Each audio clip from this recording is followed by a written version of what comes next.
Hey, what's up, 745ers? Sky and the ceiling. How you feeling, Katie? I'm feeling sunny. How about you? I'm also feeling sunny. It's actually a really nice day I've been outside, so loving the summer, like this summer specifically. I've been yes. like really into it. Yeah, anyways, this episode we're doing a life update. It's been a minute. We did a life update in June. It's July. Yeah, so lots to touch on. Do you want to go first on what's been happening with you? Sure. So I thought I was gonna be like, it's weird. I thought I was gonna be like not as busy as I am, but Mm-hmm. I don't feel as busy as I thought I would be. I don't like Yeah, feel busy, but I there's actually always feel this.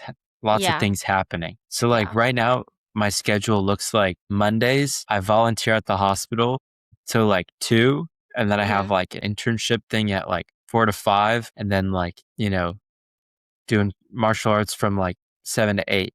Tuesday, I have psych from like 1 to 3, and then more martial arts, and then Wednesday is a bit more chill. I just have my Mm-hmm. internship thing. Thursday, a bit more chill. I just have my psych class, and then Friday is my open day where I can just kind of do whatever. Is the Saturday, internship YMR? yeah, it's a youth media and representation internship Yeah, where basically we're doing research about how media influences its audiences, which is pretty yeah. cool. And I'm doing mine actually about like perceptions of like masculinity in Ooh, I media like that. and how that affects viewers or teenage males. Yeah, I did it last term, so I was like the round before Zach, and we did it. Well, this was during my basketball documentary era in my life. So I did it. I advocated to do it on sports because I was seeing so much like light mental health talk, like in the documentary process, but then like nobody was willing to speak about it. So I was like, okay, well, why not kill two birds with one stone? But yeah, love that. And you're working at the hospital. That's so cool. Are you doing like Yeah. things or like doctory things? Are you Yes. shadowing? Yeah. Well, like I'm shadowing nurses. Mm. I'm in I'm at the clinical procedure center. So like anything like or like colonoscopies, for example, or yeah.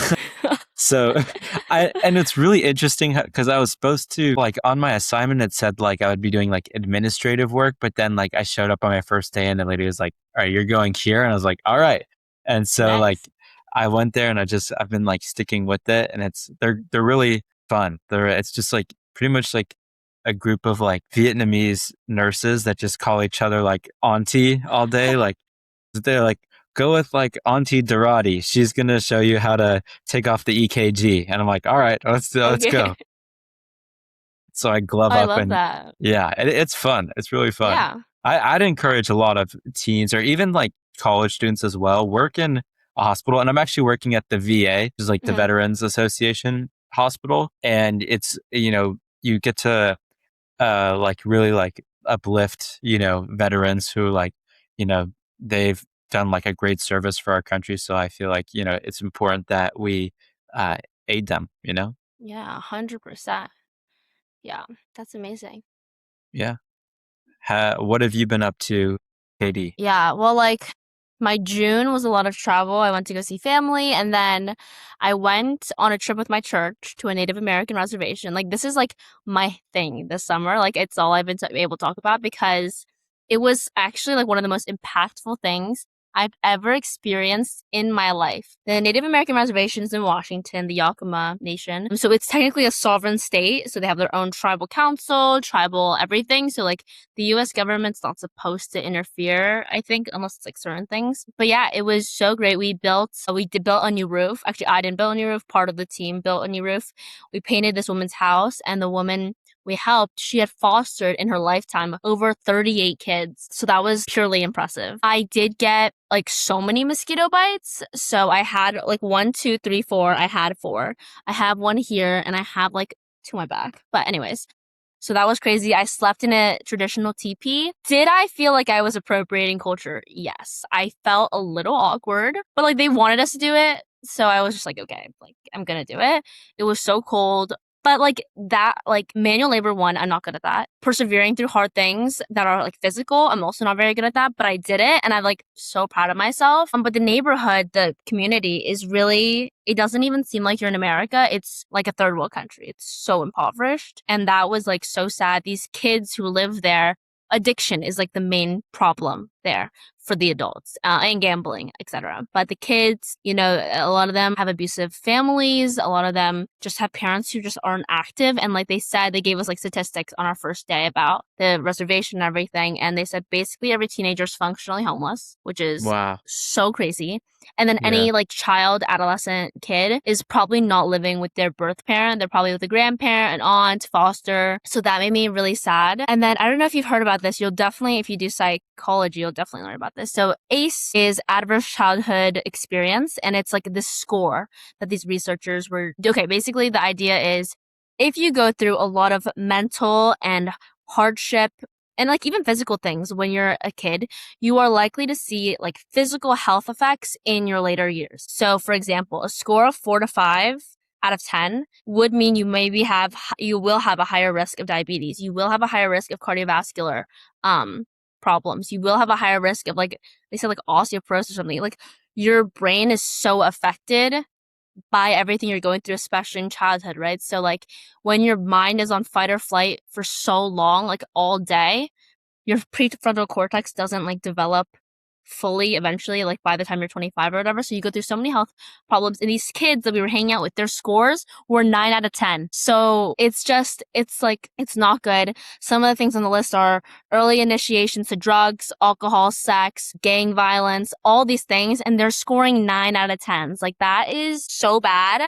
But like there's so much, like I don't know what the word is, not rejuvenation, but so much growth happening in that community because of the church. And they're not like really like preaching like Christianity all over the place. It's more like we have food and clothes for you, like take and leave. And there's like so much happiness, even though there is like so much trauma happening. And so it was just an incredible experience, point blank period. And I think everyone should experience something like this where you just experience, because you feel like you're in a different country because they have so many different traditions, ways of doing things. It's like culture shock left and right. But yeah, that was amazing. My daily schedule in July has looked a little interesting because none of my friends are in town. Everyone's gone. Like no one's in LA. Mm.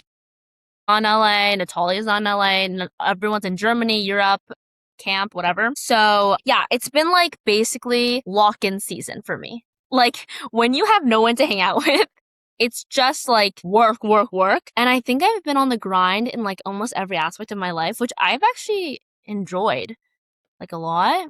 So I have a schedule I made for myself. It's like to the minute, like in 30-minute increments. But basically 2 days of the week, I'm doing like a full day of college apps. Day of the week, I'm doing a full day of my early American literature project. It's research really, but yeah, it's a mess. And then one of the days I'm doing my other research project for this professor at Indiana University who's doing something on state subsidized violence. So that's like ICE, et cetera, et cetera.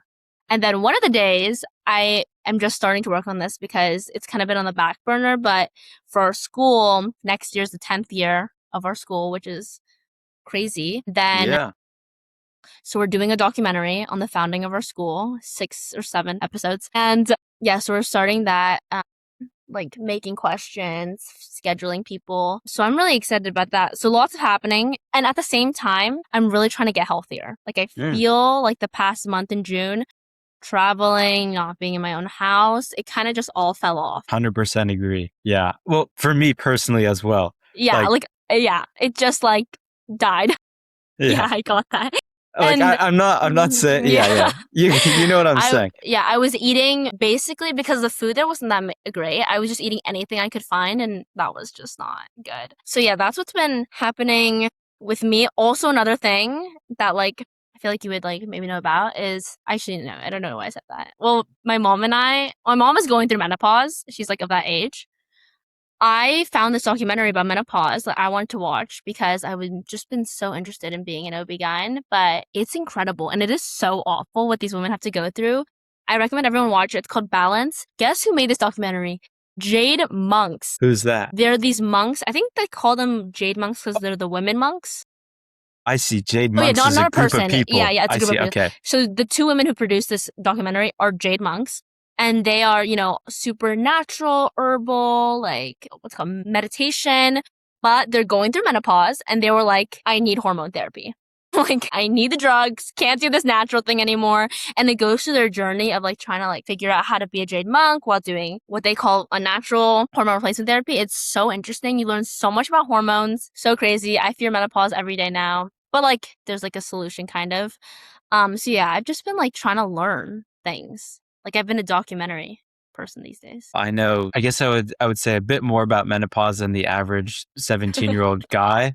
Because while my mom was becoming like a therapist Mm-hmm. recently, all she was talking about was like, well, she's like, maybe I'll study women in menopause and I'll see Yeah. women with menopause, or I'll become a Yeah. marriage and family therapist and like talk with women in menopause. And so, and I like my mom is also, of that age to be in menopause. So, the effects are very prevalent, but I think we should honestly be more aware of it because I think like it's sort of a slept on topic, at least from my 100%. perspective. Yeah, me too. Slept on topic. I mean, also slept on topic. I found out also like the decline of like testosterone for men is also not researched enough. The effects are less. I mean, of course they freaking are, but like, yeah, effects are less. So like that's why it's definitely not as researched. But still, both like aging is not research except for the like trying to stay alive longer. Like we need to research how to like be healthy while we're alive for longer. Speaking of which, did you see that guy who's trying to live forever get that disease and he can't live forever now? It's like so ironic. Have you heard of this What? guy? No, He I've not like heard of this he's guy. only awake for 6 hours of the day. He sleeps like he does all these treatments, all these like he lives like he only eats vegetables and like you don't know this guy. He looks like a ghost. He's trying to live Mm-mm. forever. He put his son's blood into himself or something to like be younger. And then What? so his whole life is on social media and it's all about trying to live forever. Hmm. And then he got this, I don't know, like stomach disease or something that's eating his stomach alive. And he was like, of course, this happens to me when I've been the healthiest person. He's like literally the healthiest person on earth. Like he eats, it looks nasty. And like he does like, like these treatments. It's like crazy. That's really interesting. Well, I mean, how long you live is so strange because my great grandma, I mean, she recently passed away, but she made it to 100 years old. A Damn. hundred. She was a centennial. And so, and a half, 100 and a half. Wow. So, but she like did not follow any healthy regimen whatsoever. Even like when I would come over, there would be like stacks and stacks of C's candy chocolate. So, and that's just one thing among many, but it's so, well, it's funny actually, because she was just very like, I guess like sassy is the word Mm, that we would use. My parents would say, or like my dad, because that's his grandma. He would mhm. say that holding grudges is the secret to living a long life. Well, it keeps your But mind sharp. that too, yeah, she was really sharp until pretty much like, yeah, just the last couple weeks or so, like really sharp, very Yeah. funny lady. Yeah. But I mean, me personally, I want to live till like 115. But like Yeah. sometimes I think like that's a long time. But then other times I think like if I want to live that long, like I gotta like start doing yoga or something because Yeah. there's this surfer named Jerry Lopez, and he's like one of the like pioneering surfers. He's really big in the surfing community, and he's got to be like 80 now, but he's still like doing the insane like stuff that like he's picking up like foil boarding is like basically it's like you have a surfboard here, but Hmm. then there's like a foil that goes down and the fins are down here. So when you pump it, it looks like you're floating along the water. It's super cool. He's picking that up. It's super like a gnarly thing. Yeah, and he's 80, so maybe I gotta like do yoga or something. Yeah, they say like most important things, keep your mind sharp, keep your bones and muscles strong so you can walk. Because once you can't walk Hmm. anymore, it's like cooked. And then Yeah. try to sleep a lot and don't have stress in your life. Yeah. Yeah, Wow. that sounds perfect. It's so easy. Like, I got it. You got it. Light work. Yeah. Light work, absolutely no reaction. Yeah. I've been so like it's weird. I've been so zen over summer, but like also at the same time, like I've been just like also just like kind of like freeloading a little, you know? Mm. Like, yeah, But yeah. that's sort of been the vibe of summer. And I'm not like opposed to the zen, Hmm. but I am a little opposed to like the freeloading bitness of it. Like Yeah. I'm doing stuff, just not like super like hard working stuff, you know? Yeah. I've become a stress case, like in all, like I mean, I tend to always be, so I guess like my health isn't like, actually, I've been sleeping a lot, but the stress is like, I mean, college is eating me alive. Like, point blank period. Like, I'm just like going crazy. So I'm trying to stay zen, but we'll talk about routines more in our next episode, which you guys can find it'll be up. Week. Yeah. Yeah. All right. Keep on keeping Thanks. on. Yeah. Thank you for listening to our life update. See you later. Yeah. See ya.